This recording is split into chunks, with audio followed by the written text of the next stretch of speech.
Hi guys, welcome to economics class 35। पिछले class में हमने पढ़ा कैपिटल मार्केट इंस्ट्रूमेंट्स के बारे में, जिससे हम मार्केट से पैसे उठाते हैं, पैसे रेस किए जाते हैं। पिछले क्लास में हमने पढ़ा था डिपॉजिटरी रिसीट के बारे में। आज हम पढ़ेंगे डेरिवेटिव्स के बारे में, जो कि एक दूसरा टाइप है कैपिटल मार्केट इंस्ट्रूमेंट्स का। डेरिवेटिव क्या होता है? ये भी एक तरीके का सिक्योरिटी होता है, लॉन्ग टर्म के लिए होता है, 1 साल से ज़्यादा के लिए होता है, जो कि इशू किया जाता है मार्केट से पैसे उठाने के लिए। और डेरिवेटिव में क्या है कि ये अपना वैल्यू खुद नहीं डिसाइड करता, ये अपना वैल्यू डिसाइड करता है या डिराइव करता है from some underlying asset, okay, that is being issued, okay. So derivative derives its value from an instrument that is being issued. So derivative is a security or a financial instrument that derives its value from an underlying asset. For example, example of underlying asset can be stocks, commodities, currencies, Indian like livestock, bullion, etc. So ये एक तरीके से underlying asset है जिससे value derive करता है derivative अपनी, okay. So there are different types of derivatives are there, like forwards, futures, options. So derivatives can both be traded on exchange and they can be traded on over the counter यानी कि banks वगैरह के through. So it is an underlying security that derives its value from an instrument that is being issued. तो derivatives अपनी value like derive कर सकते हैं stocks के थ्रू, करेंसीज के थ्रू, बुलियन के थ्रू, लाइव स्टॉक के through, okay. So now we'll discuss the first type of derivative, that is forwards. तो forwards में क्या होता है, एग्जाम्पल के थ्रू समझाता हूँ. For example I have to buy $100 from RBI after 1 year, okay. So मैं क्या करूँगा, RBI के साथ एक एग्रीमेंट में जाऊँगा and I will get the like $100 at the same rate as it is today. मतलब एक डिसाइड हम लोग कर लेंगे कि इतने रेट पे 1 साल बाद मुझे $100 चाहिए RBI से, तो RBI मेरे साथ एग्रीमेंट कर लेगा और उसको हम एग्जीक्यूट करेंगे 1 साल बाद. So here both buyers and sellers agree to carry out the trade on a predetermined price on a future date, okay. मतलब इतने प्राइस पे इस डेट पे हम लोग इस ट्रेड को एग्जीक्यूट करेंगे. तो ये फॉरवर्ड में होता है. तो एक टाइप ऑफ डेरिवेटिव है, ये भी एक तरह का फाइनेंशियल इंस्ट्रूमेंट है कैपिटल मार्केट इंस्ट्रूमेंट्स. तो फॉरवर्ड में क्या होता है कि forward contracts are traded on over the counter, okay, they are not traded on exchange. वहीं पे दूसरी तरफ जो फ्यूचर्स होते हैं, जो दूसरे टाइप ऑफ डेरिवेटिव हैं, वो they are traded on exchange. तो जब हम बात करते हैं फॉरवर्ड की, जो कि पहला टाइप है डेरिवेटिव का, तो this forwards are executed between a bank and a customer, okay. So bank और कस्टमर के बीच में होगा, ओवर द काउंटर होगा फॉरवर्ड के केस में. अभी जानते हैं दूसरा डेरिवेटिव के बारे में.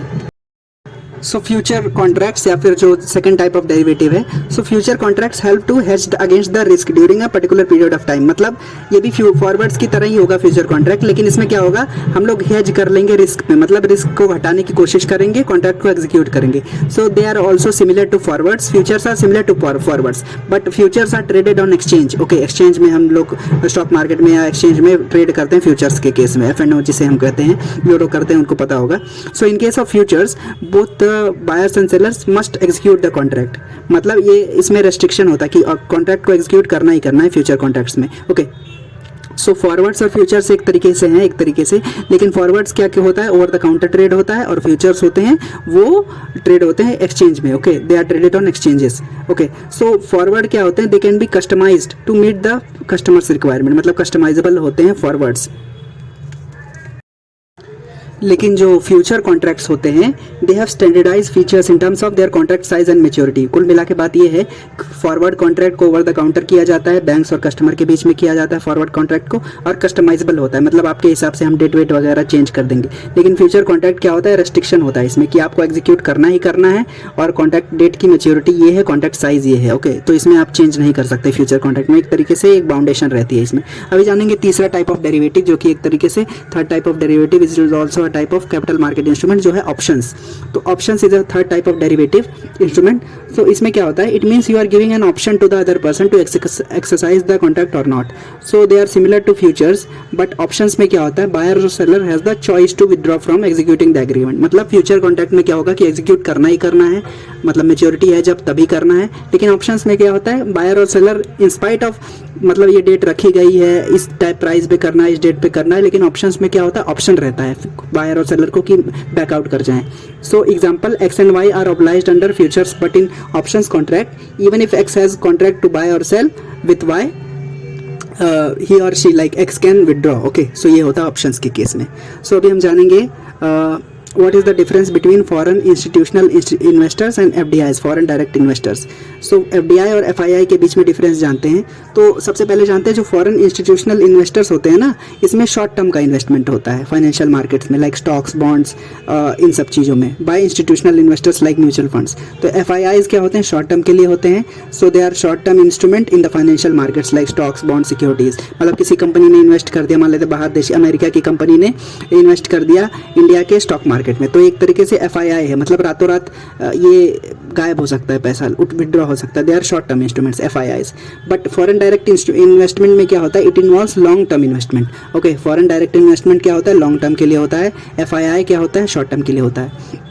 So FDI involves long-term investment in a foreign business, like aiming to control and influence। मतलब लॉन्ग टर्म के लिए जब फॉरेन डायरेक्ट इन्वेस्टमेंट रहेगा, ज़्यादा पैसे इन्वेस्ट करेंगे, लॉन्ग टर्म के लिए इन्वेस्ट करेंगे, तो आप उसको इन्फ्लुएंस भी कर पाएंगे। Okay, so FIIs are for short term.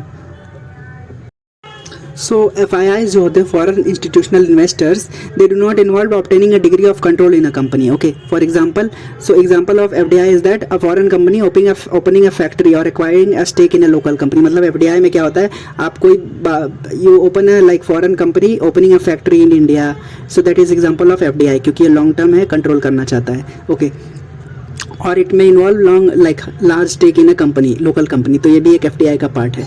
So example of FIIs are like hedge funds, mutual funds, pension funds, ये शॉर्ट टर्म्स के लिए होते हैं।